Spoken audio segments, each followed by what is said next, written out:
Good evening, ladies and gentlemen. We are tonight's entertainment. For the next 30 minutes, you will travel back to a time when radio controlled the transmission and the mind created all your fears. Welcome to Classic Dark Radio.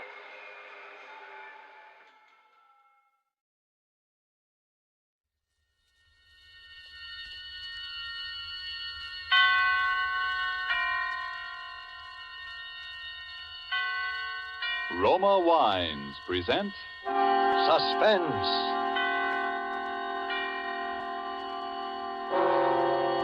Roma Wines, made in California for enjoyment throughout the world.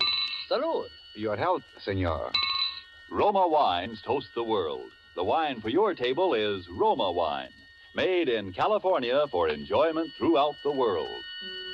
This is the man in black here to introduce this weekly half hour of Suspense.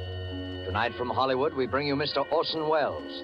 Mr. Welles will appear as star of the suspense play called The Marvelous Barastro, from an extraordinary story by the distinguished American author, Ben Hecht.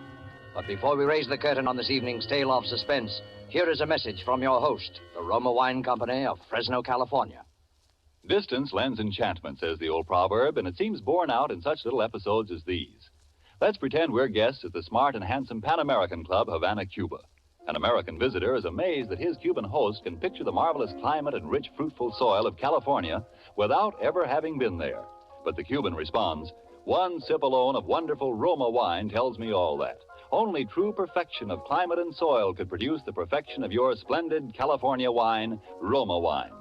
Well, that's so. And as Roma wines become available to wine connoisseurs of more and more lands, the chorus of praise grows for the truly superb quality of these good Roma wines. No wonder, then, these wine experts of other lands are so eager to import Roma wines, no matter what the distances from our own California. And no wonder, too, that these taste-delighting Roma wines, with no import duty to pay and without expensive shipping charges added to their cost here, are America's largest-selling wines. With such richly rewarding enjoyment within your reach, why not get acquainted with your favorites among Roma Wine's many different delightful wine types? Remember the name, R-O-M-A, Roma Wines, made in California for enjoyment throughout the world.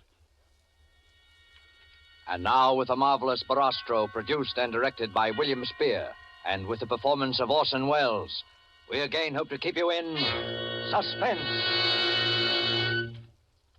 This is William Spear. 3 weeks ago, I was seated in my office poring over possible future stories with which to hold you in suspense when a stranger appeared, unannounced. I am the marvelous Barastro. I've come to tell you a story. How did you get in here? I am a magician by trade. I do such things. Perhaps you've heard of me, Barastro. No. I am the greatest magician alive.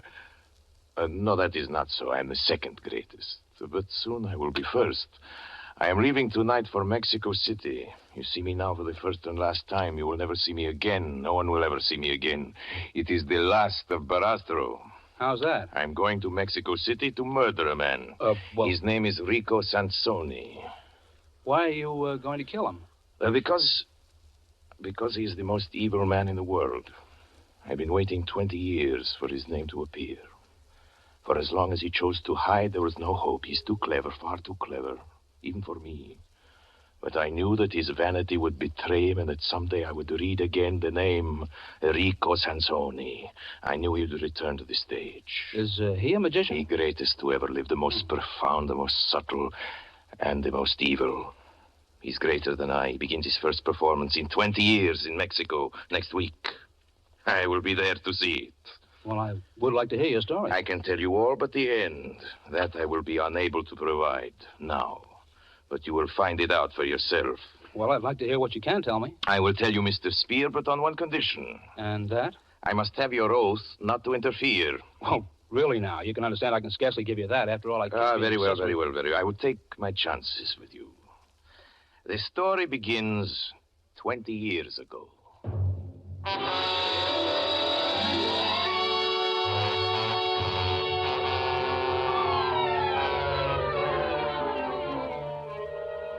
I was a young man. I traveled as a magician with a small carnival through southeastern Europe. One night we came to a village in Malo, Russia. Our cymbals sounded, our torches flickered in the spring wind, and the villagers gathered around our tents and wagons. I had taken my place in the black box outside my tent. There were holes in the box through which I could watch the crowd while the barker made his announcement. Barastro, the marvel of marvels. Barastro, the magician, who speaks with the dead and reads the secrets of life. At this moment, I saw her for the first time. Her young and gentle face surprised me among so many peasants. I said to myself, what a strange girl, what a beautiful child. I kept watching her. I couldn't keep my eyes away from her. At length, an old peasant led her in, holding her by the hand. I saw at once that she was blind. My granddaughter would like you to tell her future. Can you tell my future? Yes. Will it be a happy one, my future? Hold out your hand, and I will tell you. Here. A dark mist passed over me. I felt a sudden chill as I touched her hand. I listened to the voices which foretell the future. Sorrow, sorrow, they breathed. Pain and sorrow. Fly, run. I studied the girl's face, a fear gripping at my heart. Her large, sightless eyes were calm, resigned. I could not bring myself to tell her what I saw. The spirits promise you happiness. I lied. Your hands will touch beautiful things. Love and delight will await you. Oh, thank you, sir. Thank you. Thank you.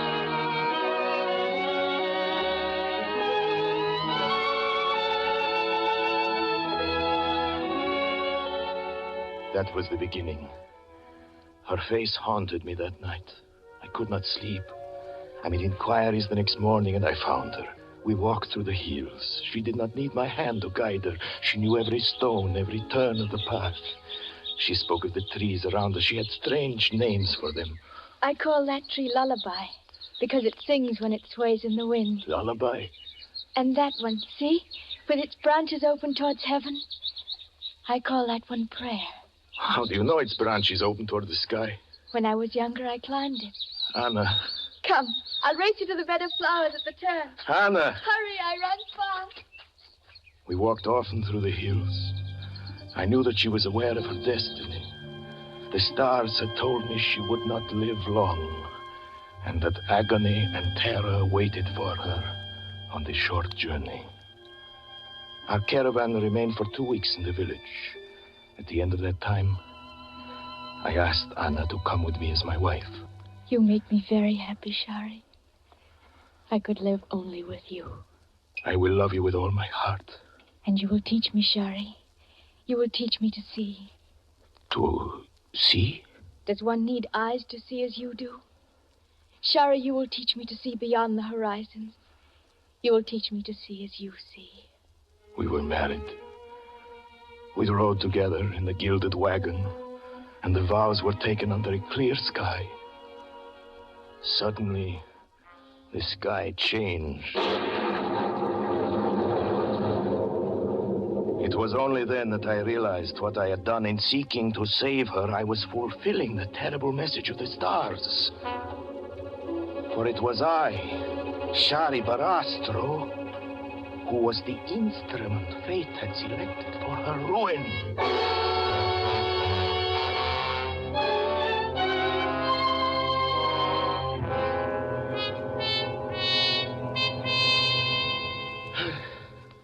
Then it came. One night, as I stood in the black box outside my tent, I knew that I needed no further word from the mists of prophecy. It was there. It had come.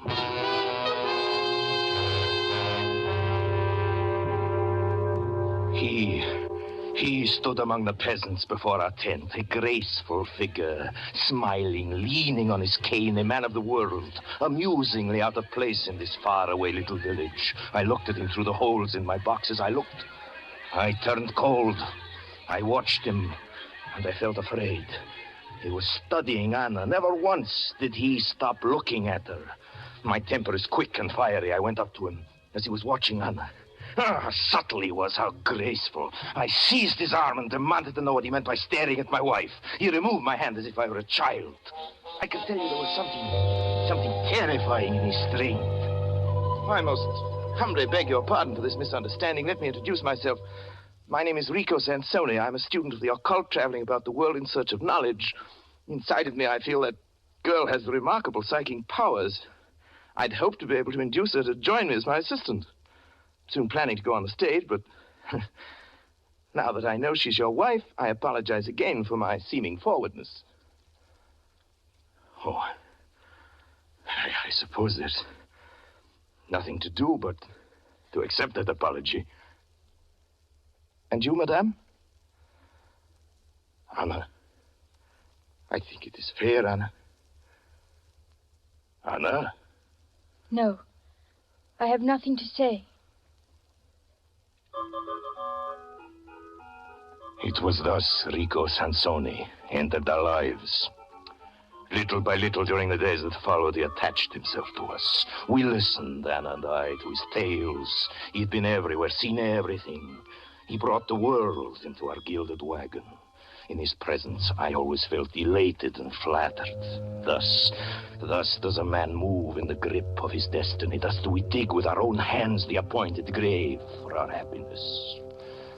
For one night, Anna came to me and took my hands and told me something that made my heart grow black. Shari, Rico Sansoni has made love to Anna. me. I've done nothing wrong. I'm afraid of Rico. I tell you this so you will understand my fear.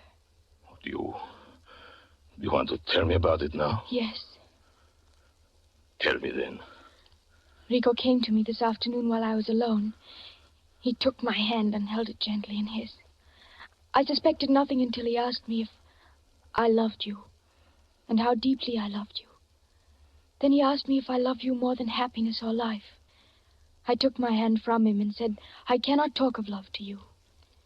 Even of my love for my husband, please go. Yes? Oh, Rico.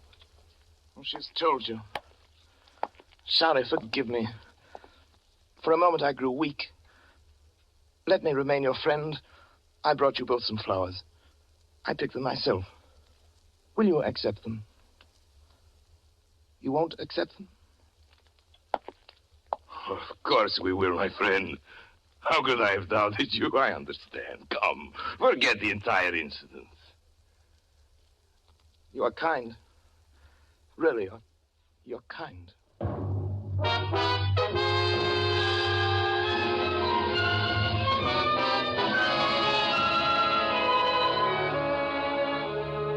This was the third month of our friendship, and now I began to feel it was my companionship he desired, not Anna's. We spent long hours together. Without Anna, under his care, my mind was expanding, my powers developing. He seemed interested in my every move.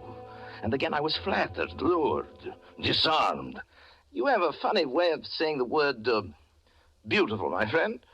How is it you say it? Beautiful. That's it. Beautiful. Is that right? You're telling me about the Houdini method of respiration.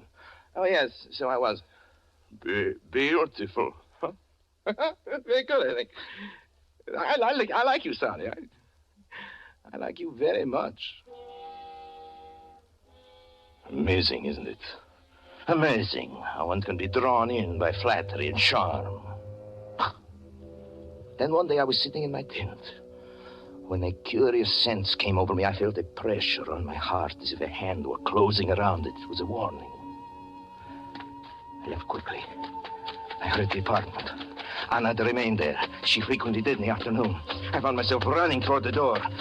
I paused, waited until I'd recovered my breath, and then forcing a smile to my lips, opened the door. Oh. I saw Rico. Rico, standing with his arms around her wrists. Her face raised to his lips. Speechless, powerless, I looked at him. I heard her voice murmuring words of love. Her arms moved around his neck, and she kissed him. Then I heard his voice. Anna. Anna, my darling. Shari, my love. Anna, my darling. My beautiful darling. The sound of his voice, a horror seized me. Now I knew why he had spent so many hours with me, why he was so interested. It was my voice. It was Barastro talking.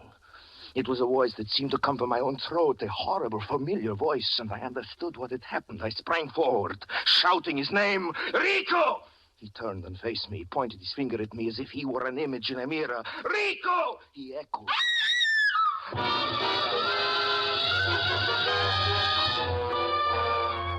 Murder was in my heart.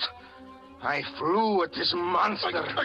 We struggled across the room. He answered my cries with cries that echoed each note, each inflection of my voice. I saw him through my rage. His face was contorted like my own. His every feature had changed. He was Barastro. There were two Barastros, screaming together, tumbling over each other.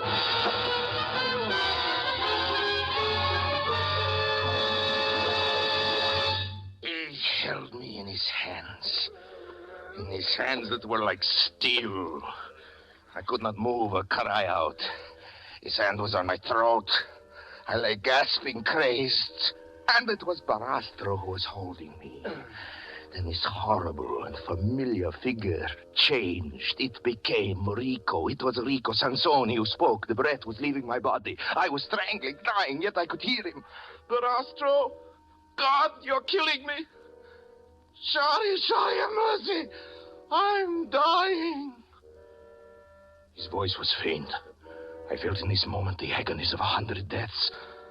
For as my eyes grew dark, I saw with horror the thing he had in his mind. He was pretending it was I who was killing him. And thus he would kill me and go to her as Barastro. It would be Rico Sansoni who would be buried. It would be Barastro who remained. For a moment I caught a glimpse of his cold, ruthless eyes burning now over my face as he enacted his false death, groaning, pleading for mercy. And the strength drawn from the soul filled my lungs. I cried out with all my might, Anna! Anna! Knowing that by this she would understand it was I who was dying. And darkness seized me.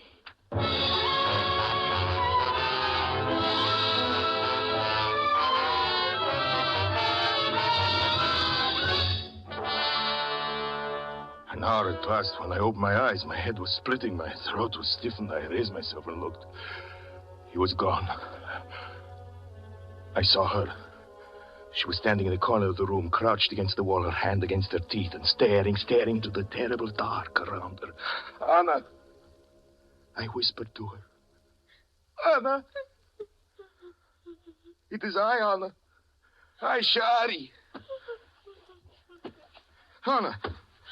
Oh, God. Anna, please.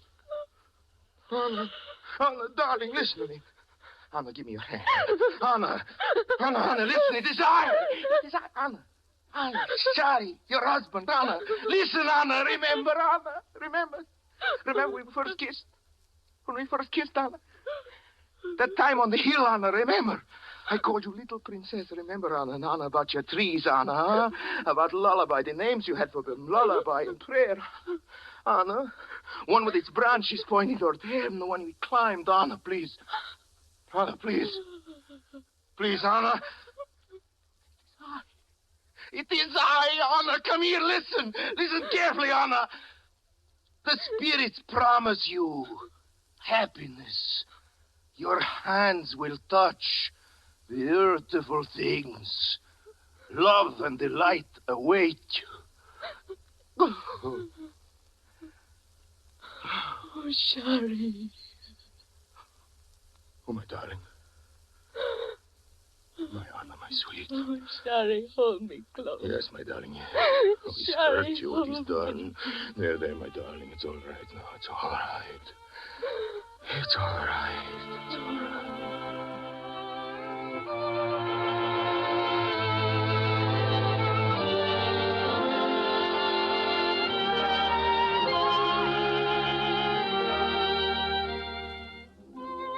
Rico had disappeared.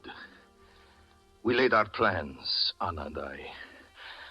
As soon as she was able to walk, we abandoned the carnival. We were inseparable then. She could not bear to have me away for a moment. I understood everything in her soul. Yes, even the trembling that would seize her sometimes when I took her in my hand. It was I alone he could not deceive. I alone. To anyone else, he could become Barastro. Even to her, whose senses had learned every breath, every inflection of the man she loved. Even to her, he had been Barastro. The months passed. Our life had become again almost like a honeymoon. Almost, I say, for there were nights when I would awake to find her fingers tracing the contours of my face. Then it was I pretended to be ill and remained at her side.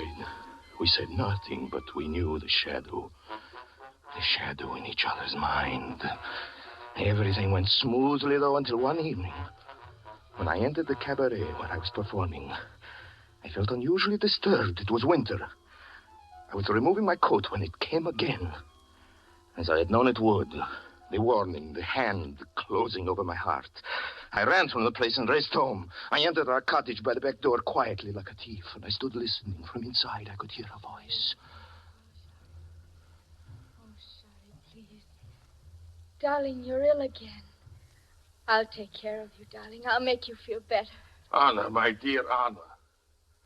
How I love you.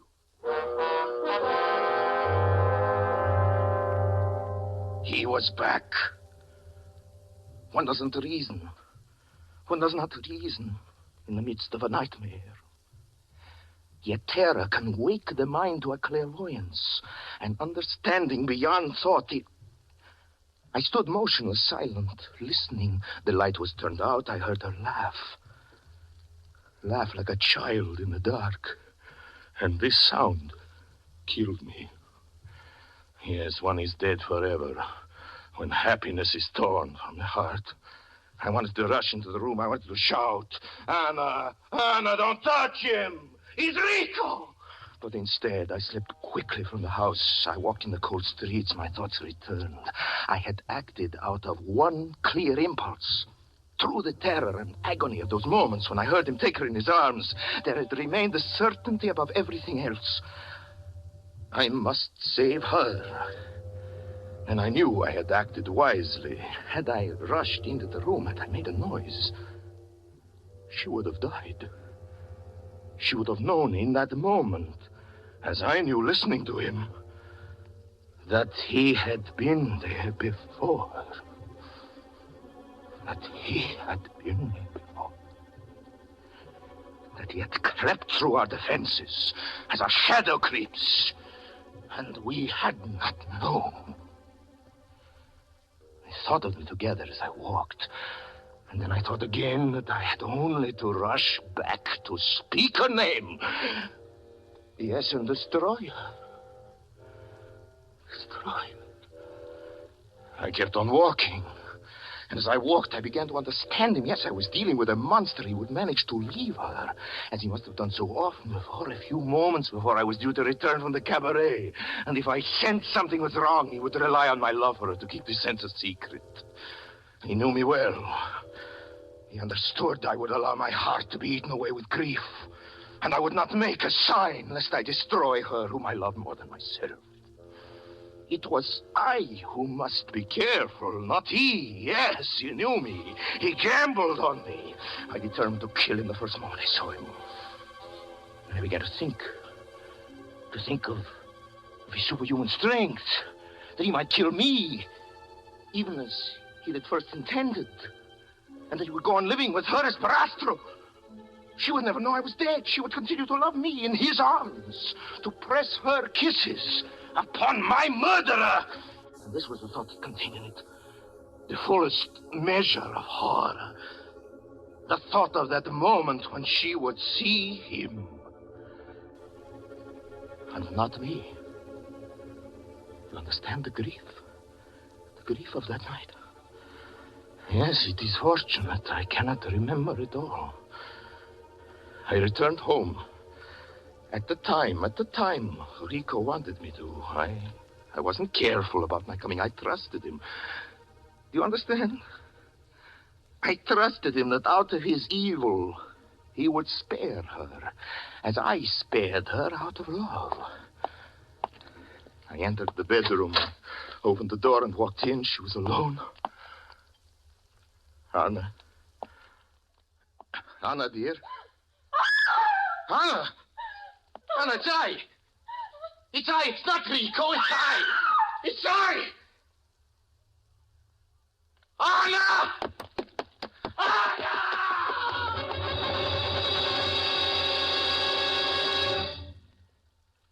This is my memory of Anna. My memory. She seized her face with her hands as if she were tearing something. Yes, the darkness. As I rushed to her, she fell. She did not speak again. In the morning, she died.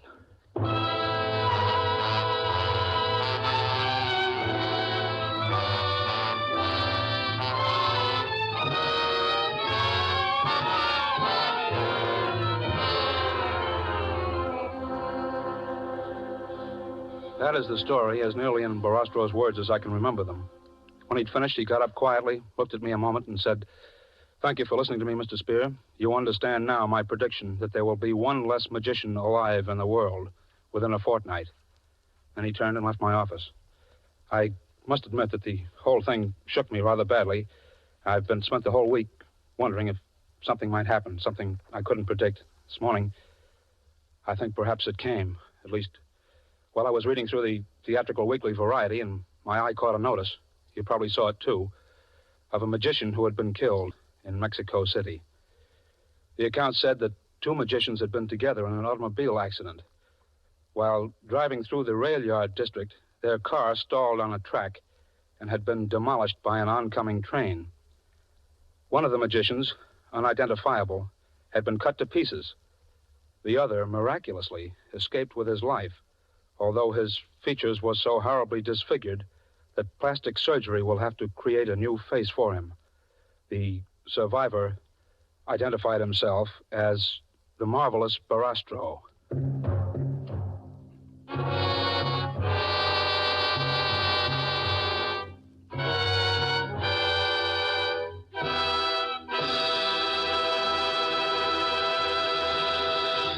And so closes Ben Hecht's story of the marvelous Barastro, starring Orson Welles. Tonight's tale of Suspense.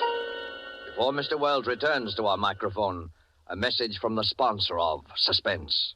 Why is the making of good wine like a proverb? Because both are based on long experience.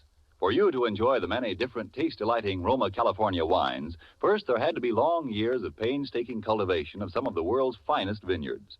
Plus, year upon year of development of the art and skill that go into the making of these fine Roma wines. Your first sip of any of the good-tasting Roma wines will confirm the presence of these needed years of preparation. Will tell you why Roma wines are America's largest-selling wines. Your taste will thrill to the superb quality and the downright satisfaction when you try, say, the tangy, delicious Roma Sherry, or the rich, hearty Roma Burgundy, or the sweeter, heavier Roma Port. You'll be thrilled, too, when you learn such great enjoyment costs so little, mere pennies a glass. You'll want to add your voice to the international praise of Roma wines now rising in many lands. In these words, Roma wines are truly magnificent. Let me repeat the name, R-O-M-A, Roma wines, made in California for enjoyment throughout the world. This is Orson Welles. It was a great pleasure, ladies and gentlemen, as it always is, to appear as a purveyor of suspense. And next week, Mr. Spear would like me to tell you that Mr. Ed Gardner, better known to you as Archie, the elite proprietor at Duffy's Tavern, will make his debut as a dramatic actor. Mr. Spear has also asked me to mention that Orson Welles played the part of both magicians on the program tonight. Universal Pictures would like me to mention that Orson Welles plays a magician in a new picture of theirs called Follow the Boys. Or is it Orson Welles? Next Thursday, same time, you will hear Ed Gardner, radio's famous Archie, in Suspense. Presented by Roma Wines, made in California for enjoyment throughout the world. This is CBS, the Columbia Broadcasting System.